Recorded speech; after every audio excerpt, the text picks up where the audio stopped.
Assalamualaikum warahmatullahi wabarakatuh. Nama saya Nancy, kelas 4L. Saya akan membawakan materi yang diberikan kepada Bapak dengan judul Konsep Dasar Sistem Komputer. Selanjutnya adapun 4 bagian komponen sistem komputer, yaitu yang pertama, prosesor berfungsi mengendalikan operasi komputer dan melakukan fungsi pemrosesan data. Kedua, memori utama. Ketiga, perangkat masukan dan keluaran berfungsi untuk memindahkan data antara komputer dan lingkungan eksternal, yaitu perangkat penyimpanan, sekunder, perangkat komunikasi, terminal, dan sebagainya. Yang terakhir yaitu interkoneksi antar komponen adalah struktur dan mekanisme untuk menghubungkan pemroses, memori utama, dan perangkat masukan atau keluaran. Selanjutnya yaitu ada skema blok sistem komputer. Skema blok sistem komputer ada berbagai macam, yaitu peralatan masukan, peralatan keluar, port ke port masukan keluaran, bus data, pos kendali, proses, alamat, dan selanjutnya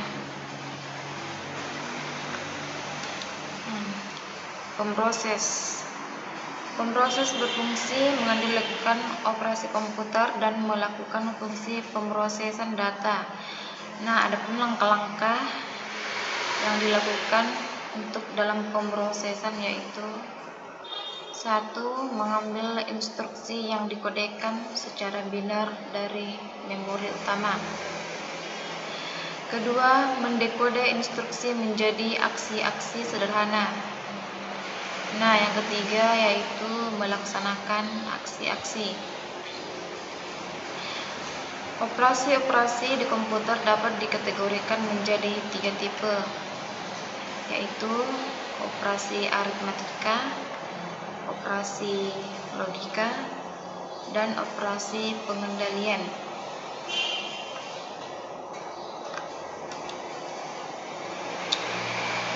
Pemroses terdiri dari 3 bagian, yaitu control unit, arithmetical logic unit, dan ketiga register.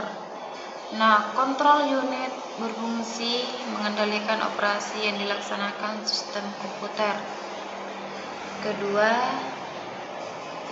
arithmetic logic unit berfungsi untuk komputasi, yaitu melakukan operasi aritmatika dan logika.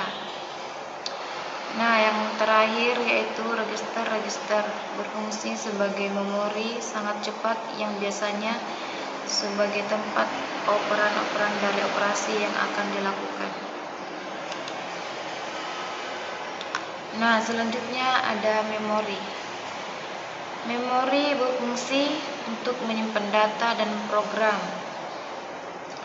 Hierarki memori berdasarkan kecepatan akses. Yang tercepat ada pembagiannya yaitu register, dan selanjutnya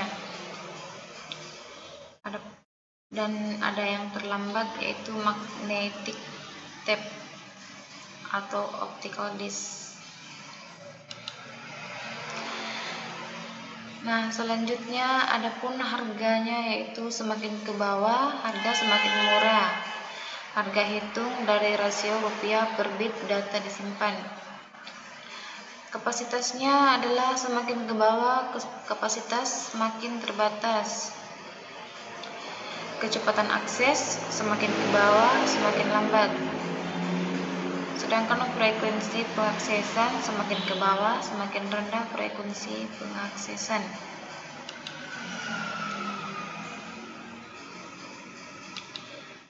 Selanjutnya yaitu perangkat masukan atau keluaran. Perangkat masukan atau keluaran terdiri dari 2 bagian. Yang pertama, komponen mekanis. perangkat itu sendiri. Kedua, komponen elektronis, pengendali perangkat berupa chip, controller. Nah, perangkat adalah perangkat nyata yang dikendalikan dari chip controller di board, sistem atau card. Controller dihubungkan dengan pemroses dan komponen-komponen lain lewat bus. Controller berbeda-beda, tapi biasanya mempunyai register-register untuk mengendalikannya. Nah, selanjutnya yaitu interkoneksi antar komponen. Ada 3 bagian, yaitu bus alamat atau address bus, bus data atau data bus kendali atau control bus.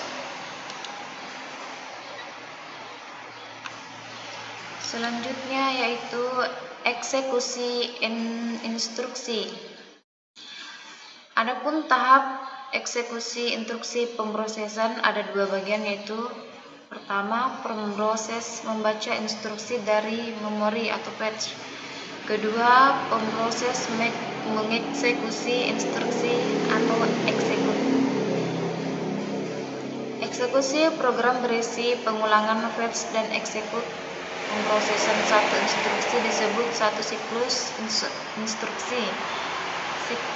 Siklus eksekusi instruksi.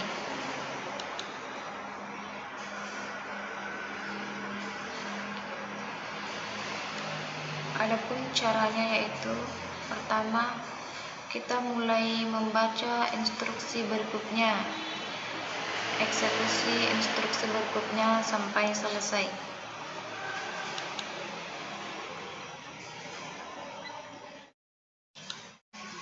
Nah, sistem operasi. Pengertian sistem operasi secara umum.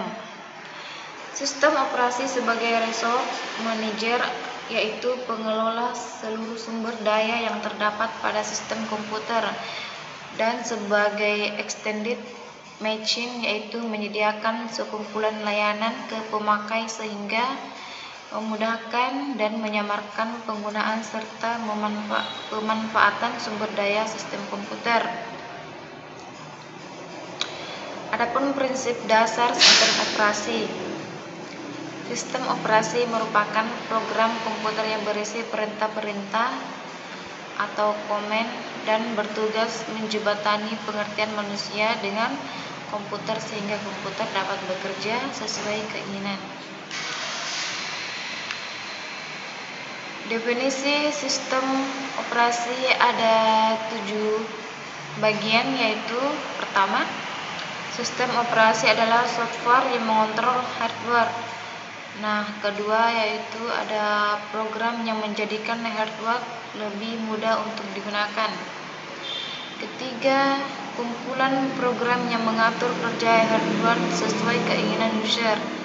4, manajer sumber daya atau pengalokasian sumber daya komputer seperti mengatur memori, printer, dan lain-lain. Nah, yang kelima yaitu sebagai program pengendali, yaitu program yang digunakan untuk mengontrol program yang lain.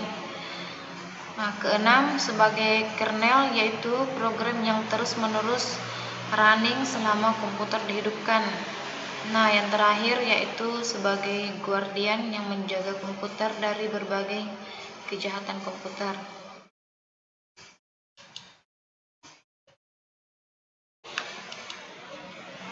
Nah, selanjutnya ini adalah gambar-gambar dari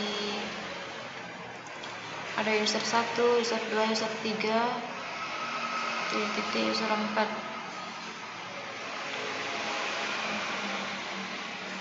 Ada keyboard, monitor, aplikasi, operating system, disk drive, mouse, dan printer.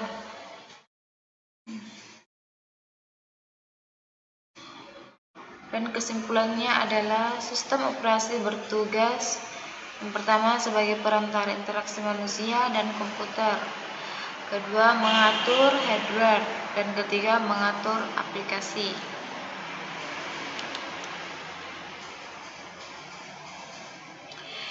Yang selanjutnya adalah sejarah perkembangan sistem operasi.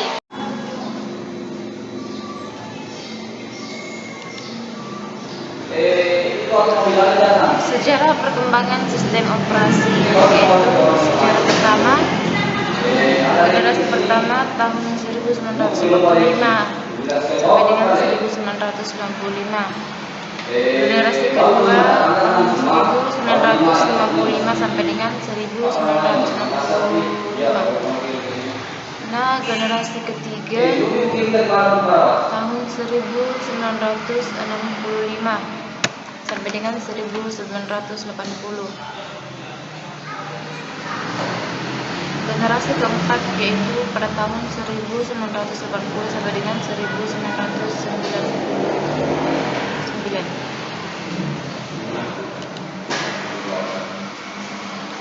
Komponen dasar sistem operasi ada 8 bagian, yaitu yang pertama manajemen proses, yang kedua manajemen memori utama, yang ketiga manajemen berkas atau file, yang keempat manajemen I atau O, yang kelima manajemen penyimpanan sekunder, yang keenam ada jaringan, ketujuh ada sistem proteksi, dan yang terakhir yaitu ada command interpreter system.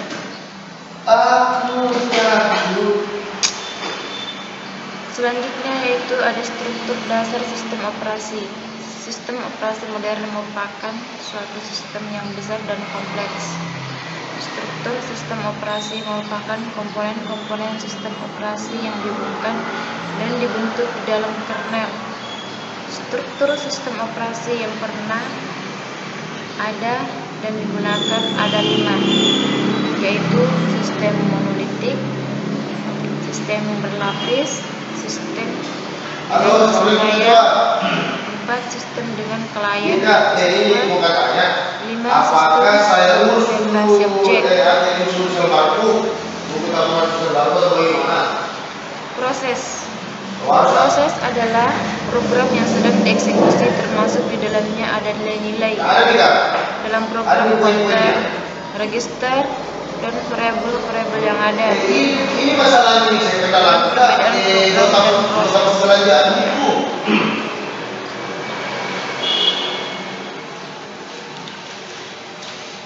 Nah, selanjutnya yaitu sistem operasi kejadian yang ada dalam sistem komputer. Sistem operasi menjadwal dan mengirimkan proses dieksekusi oleh prosesor, mengalokasikan sumber daya untuk proses dan menanggapi permintaan program pemakai untuk layanan-layanan dasar. Dan selanjutnya itu ada istilah-istilah yang berkaitan dengan proses.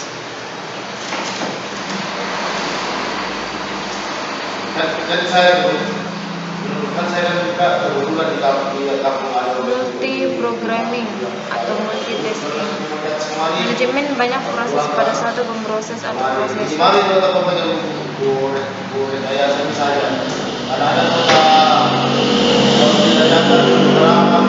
Seperti multi-programming seperti Microsoft proses dijalankan bersamaan. Masing-masing proses mendapat bagian memori dan kendali tersendiri. Sistem operasi mengalihkan pemproses di antara proses-proses tersebut. Program-program yang dijalankan secara cepat, saling tak bergantung atau independen, satu program pada satu saat, multiprocessing. Manajemen banyak proses di komputer, multiprosesor atau banyak pemproses di dalamnya. Dulunya sistem ini hanya terdapat di sistem besar, mainframe, dan mini komputer. Saat ini workstation telah dilengkapi dengan multiprosesor. Distribut processing. Manajemen banyak proses yang dieksekusi di banyak sistem komputer yang tersebar atau terdistribusi. Maksud saya masing-masing memang supaya arahnya. Nah, di diagram state process secara garis besar ada 3 state atau status dasar pada proses. Yang pertama yaitu ada running, ready, atau waiting.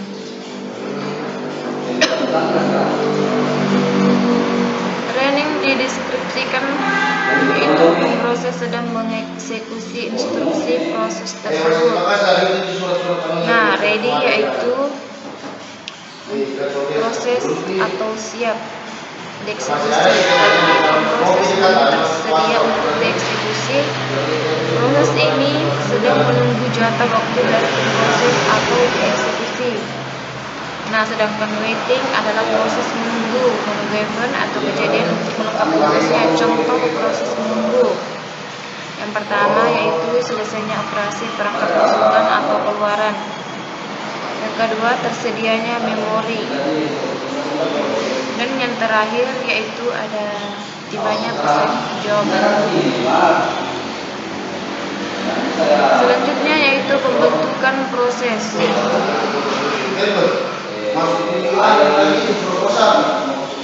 Saat komputer berjalan, terdapat banyak proses yang berjalan secara bersamaan Nah, sebuah proses dibuat melalui sistem call create proses yang membentuk proses turunan atau child proses yang dilakukan oleh proses induk atau parent proses. Proses turunan itu mampu membuat proses kontrol blok baru sehingga semua proses input akhirnya membentuk proses. Nah, ketika sebuah proses dibuat, maka proses tersebut dapat memperoleh sumber daya seperti waktu CPU, memori, kertas atau perangkat I atau O. Sumber daya ini dapat diperoleh langsung dari sistem operasi. Dari proses induk yang membagikan sumber daya kepada setiap proses turunannya, atau proses turunan dan proses induk berbagi sumber daya yang diberikan sistem operasi. Nah, adapun operasi pada proses. Sistem operasi dalam mengelola proses dapat melakukan operasi-operasi terhadap proses, yaitu ada beberapa bagian. 10. Yang pertama, pencipta proses. Yang kedua, penghancuran atau terminasi proses. Yang ketiga, penundaan proses. Yang keempat, pelanjutan kembali proses. Dan yang kelima yaitu ada pengubahan prioritas proses. Keenam, memblok proses. Ketujuh, membangunkan proses. 8, menjadwalkan proses. Dan yang terakhir yaitu memungkinkan proses berkomunikasi dengan proses lain.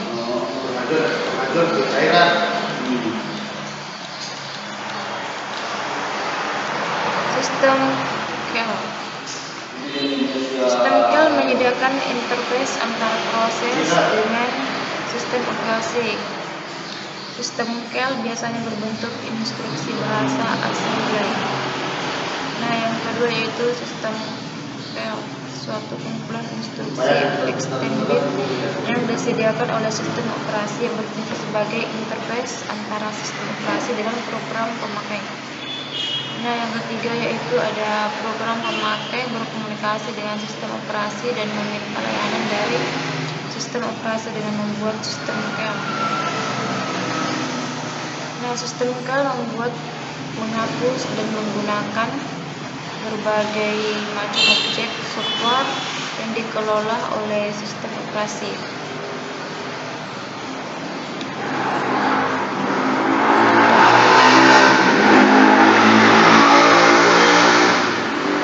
Nah, selanjutnya yaitu ada implementasi proses. Tabel untuk proses. Tiap proses mempunyai step yang perlu diperhatikan sistem operasi. Sistem operasi mencatat step proses dengan beragam tabel atau senarai yang saling berhubungan, yaitu ada 4 tabel.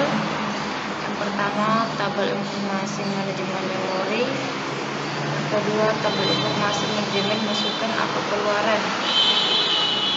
Yang ketiga, tabel informasi sistem file.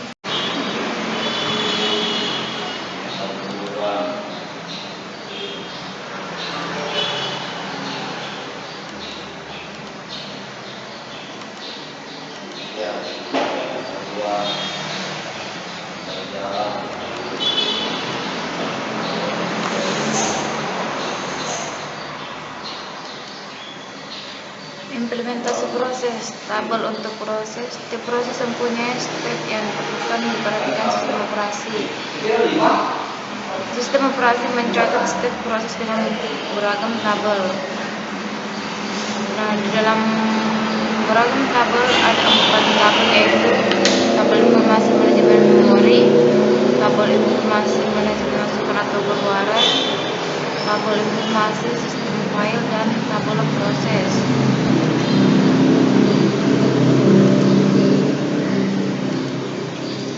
PCB dan senarai proses. Setiap PCB berisi informasi mengenai proses yang diperlukan sistem operasi. PCB dibaca dalam atau dimodifikasikan rutin sistem operasi seperti bentuk jadwalan, alokasi sumber daya, pemrosesan. Untuk menyatakan senarai proses sistem operasi dibuat senarai PCB. Nah, pengaksesan informasi di PCB harus rutin sistem operasi perlu mengakses informasi di PCB. Tiap proses dilengkapi ID unik yang digunakan sebagai indeks atau penunjuk ke tabel untuk mengambil PCB. Untuk menghindari bug atau kesalahan pemrograman pada rutin tunggal yang bisa mengakibatkan semua rutin sistem operasi melewati satu rutin khusus, yaitu rutin penanganan PCB dalam mengakses PCB. Tugas rutin adalah memproteksi PCB dan menjadi perantara pembacaan dan penulisan PCB. Nah, adapun kelemahannya adanya overhead kinerja karena harus memanggil rutin penanganan PCB. Pengaksesan langsung terhadap PCB tentu lebih cepat daripada harus memanggil rutin penanganan. Nah, tahap penciptaan proses ada 5. Yang pertama, memberi satu identifier unik ke proses baru. Isian baru tambahkan ke tabel proses utama yang berisi satu isian per proses. Nah, yang kedua yaitu ada alokasikan ruang untuk proses. Yang ketiga, PCB harus diinisialisasi. Nah, yang keempat ada kaitan antar tabel dan senarai yang cocok dibuat. Nah, yang terakhir yaitu ada bila diperlukan struktur data lain maka segera buat struktur data itu. Nah, adapun kesalahan baik untuk menjelaskan kekurangan saya minta maaf. Assalamualaikum warahmatullahi wabarakatuh.